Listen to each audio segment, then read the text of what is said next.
Thank you, Mr. Stone and Dr. Sangster. Thank you for your very insightful presentation. Whilst Dr. Sangster spoke, I just thought that it tied in nicely with what came before in terms of Dr. Hale's presentation on sustainability and economic development and creating that balance. Implicit in Dr. Sangster's presentation was that balance that Dr. Hale alluded to earlier. Colleagues, the floor is now open for your questions, your comments, issues, concerns you may have. Please begin.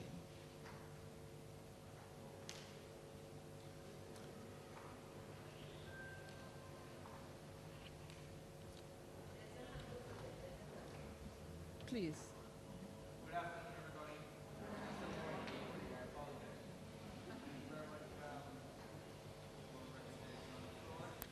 My name is Mark Hanton. I'm with the Ministry of Agriculture and Fisheries. I wanted, first of all, to commend Dr. Sanchez' presentation. I know he alluded to quite a bit of agricultural,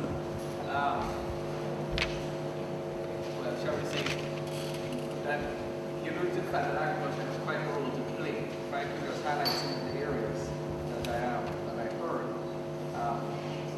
For example, he did mention this goes as far back as JSA and the role that they have played in terms of contributing to our society. An example of TVET as an example.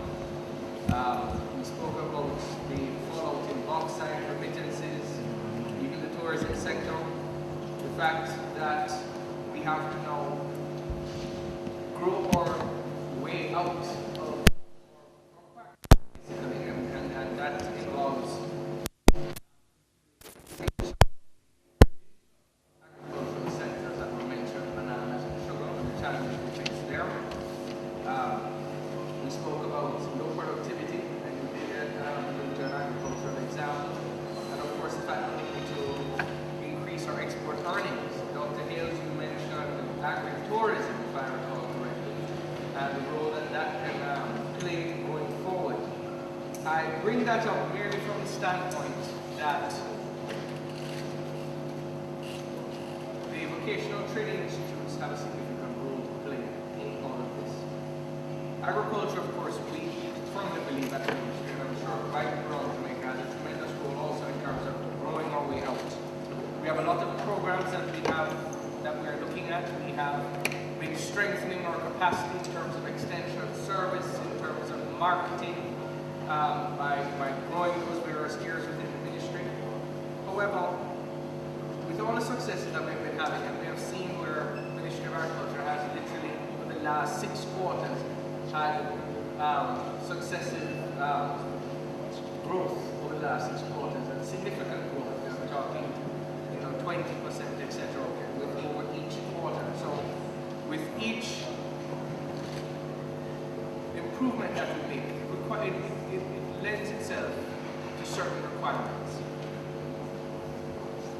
One of the areas, unfortunately, that we have limited, and I say limited, input in is agricultural education. In other words, sure, we play a role there, but the vocational institutions in particular have a significant role to play going forward. I was recently at one of the celebrations of the 100th, the centenary of the JC, and the question was asked, what role does, for example, Jamaica School of Agriculture have going forward? And I would put that to be all the vocational schools, and including that, also the agricultural schools, the Sydney Pagans, for example. There are certain areas I want to bring to mind that we really need to take a look at.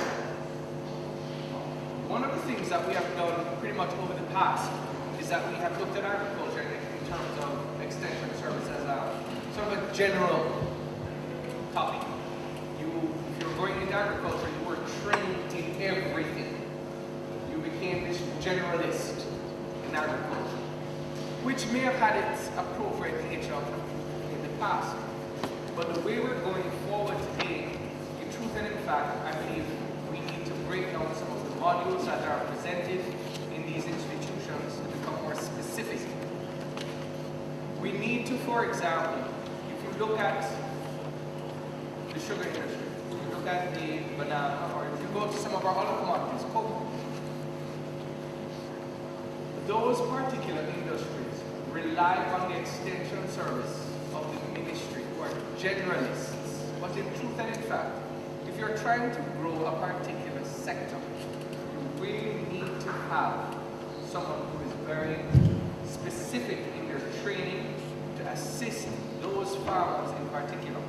So I'd like us to look at bringing modules towards, developing specialists in cocoa or bananas, or whatever other areas that might be useful to driving some of our traditional commodities forward. That's one area. Two, we need to look at, even within the entire concept of the value chain of agricultural production, specializing in those areas. For example, agricultural irrigation engineering, I'll call it. I'm not saying that necessarily that right is what it has to be, but irrigation on farms is becoming quite specialized. Water management is quite specialized.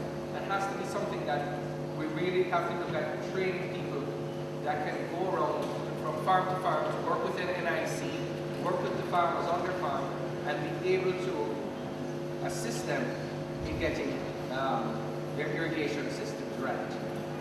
We need specialized agricultural marketing officers. Let me tell you, we talk about export. The concept right now is that somewhere along the line we may have to get an ambassador, for example, that can, a marketing ambassador, if you will. So my voice is loud enough. Can everybody hear me? Do I need a microphone? Yes. I still need a microphone. Okay, all right. I was thinking of, the thought of getting an ambassador, for example, that would be able to market some of our Jamaican products overseas. But that's very novel and wonderful, but we really need specialized individuals in agricultural marketing. Marketing that will not only help the person here take their traditional product and move it to the next level on the value-added chain, but be able to access markets overseas for these particular products. I want to make it clear that I mentioned we have had successes. I'll mention hot pepper, for example. We have very successfully over the last couple of years been able to substitute all our imports in pepper mash. As a matter of fact, it's to the point right now where we have had to literally be holding the farmers back from producing more because of the limitations of the local market.